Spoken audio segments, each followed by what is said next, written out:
PPT में क्या क्या चीजें पढ़ी, what is there in first of all वो बैलेंस बॉन्ड थियरी किसके बारे में बताता है आपको? हाँ, it's purely about what bond formation, है ना। So first thing it is telling about what bond formation and that too only what we are talking about only covalent bond. Clear है? So covalent bond किसकी वजह से बनता है? What second point we have studied? There is force of attraction and force of repulsion. Force of attraction किसके बीच में होगा? न्यूक्लियस एंड इलेक्ट्रॉन्स के बीच में. फोर्स ऑफ रिपल्शन किसके बीच में होगा? Neutrons and nucleus and nucleus and then electrons and electrons with the same atom and with the other atom. Clear? When there is a formation of a bond कब बनेगा? जब आपका force of attraction क्या होगा? Slightly greater than force of repulsion. ठीक है, हमने उसके बाद एक हाइड्रोजन का एग्जांपल देखा था. हाइड्रोजन, है ना. हाइड्रोजन के बारे में हमने कोवेलेंट बॉन्ड फॉर्मेशन पढ़ा. उसके साथ साथ हमने एक चीज पढ़ी, that is what bond enthalpy. ठीक है, बॉन्ड एंथैल्पी. एंड दूसरा क्या पढ़ा हमने? Bond dissociation enthalpy. हालांकि दोनों क्या है? दोनों सेम ही है. जब भी आप क्या करते हो, दो एटम्स को करीब लाते हो, there will be a formation of a bond. और जो बॉन्ड एंथैल्पी और जो भी एनर्जी रहेगी वो क्या रहेगी? एक्सोथर्मिक. या फिर आप बोल सकते हो कि व्हेन एटम्स फॉर्म्स मॉलिक्यूल, है ना. इस केस में क्या बोलोगे? Atoms forms molecule. तो आपका जो बॉन्ड एंथैल्पी रहेगा वो क्या रहेगा?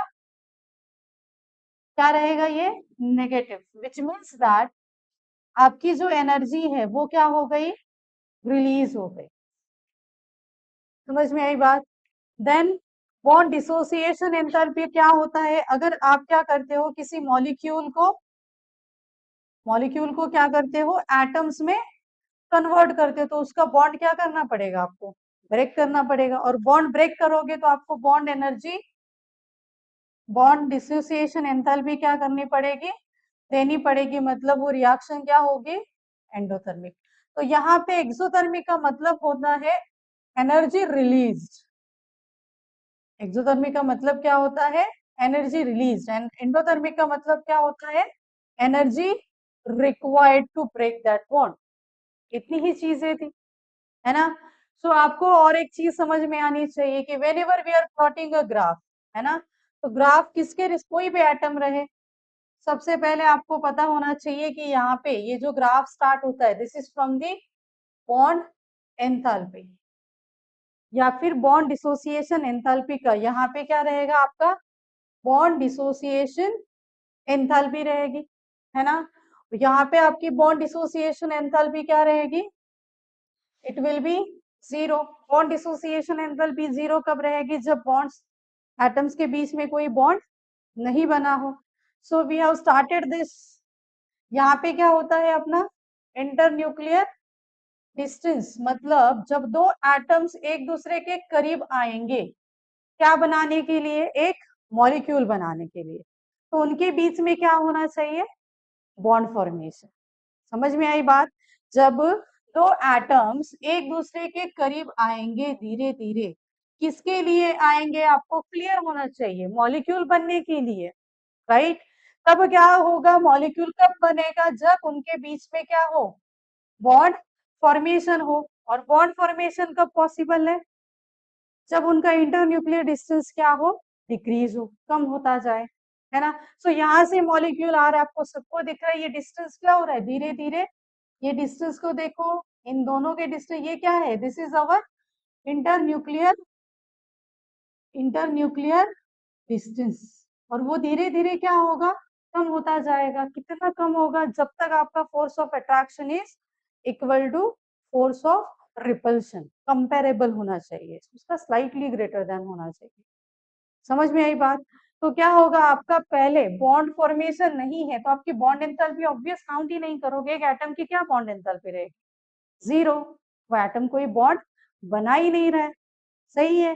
तो यहाँ पे क्या होगा, इसीलिए हम वैल्यू क्या लेते हैं, ऐसे ऐसे जाएंगे तो वैल्यू क्या लेते हैं हम लोग, 0। As we are coming here, ये पॉइंट कौन सा है उसको ध्यान रखना बहुत जरूरी है। ये पॉइंट कौन सा है, जब आपका क्या बनेगा, यहाँ पे दो एटम के बीच में क्या बनेगा, बॉन्ड। दो एटम के ऑर्बिटल्स क्या हो जाएंगे, ओवरलैप। मैंने ओवरलैप कॉन्सेप्ट भी आपको पढ़ाया। बॉन्ड कब बनेगा, जब दोनों एटम्स के ऑर्बिटल्स क्या हो जाएंगे, overlap. So this is the point. ये जो पॉइंट है इसको आप अलग अलग तरीके से बता सकते हो। ये बॉन्ड फॉर्मेशन कंडीशन है, ये ऑर्बिटल ओवरलैपिंग कंडीशन है,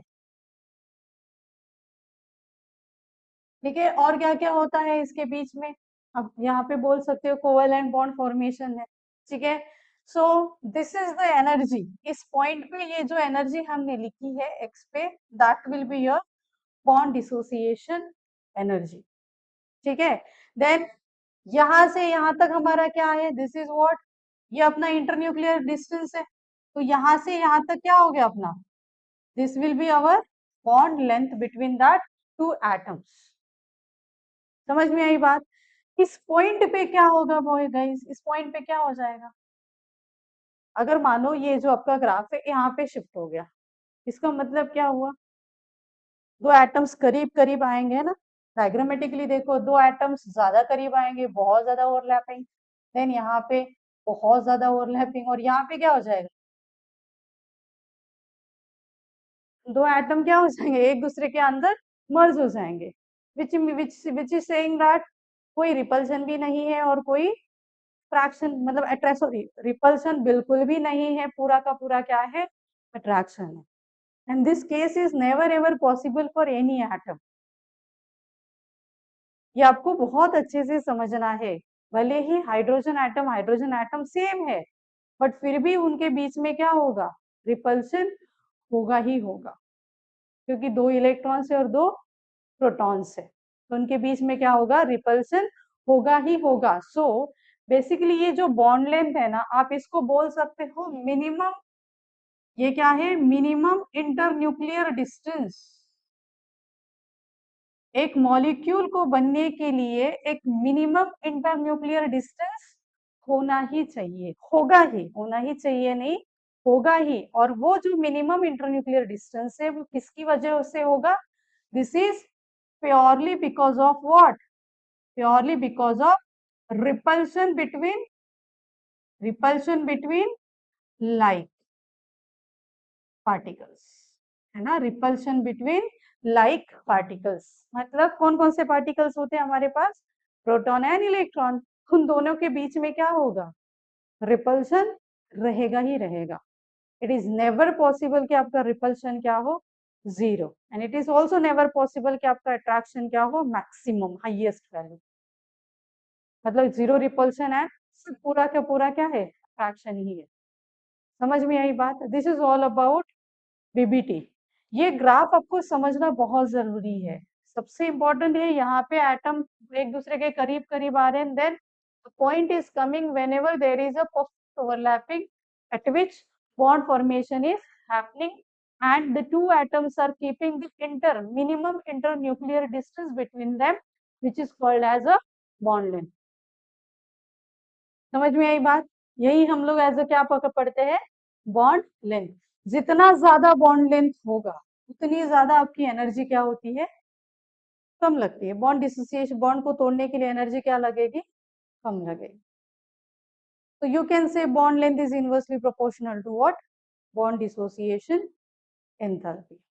जितना ज्यादा बॉन्ड लंबा है, जितना इंटरन्यूक्लियर डिस्टेंस ज्यादा है, आप इजीली दो एटम्स को क्या कर सकते हो, तोड़ सकते हो। इसका मतलब जिन जिन एटम का साइज बड़ा है ना, उनके बीच में अगर बॉन्डिंग होता है तो उनको तोड़ने के लिए बहुत कम एनर्जी लगती है। जितने भी एटम्स है उनकी साइज क्या है, बहुत ज्यादा है, तो उनके बॉन्ड को तोड़ने के लिए एनर्जी क्या लगती है, कम लगती है। Clear with the point.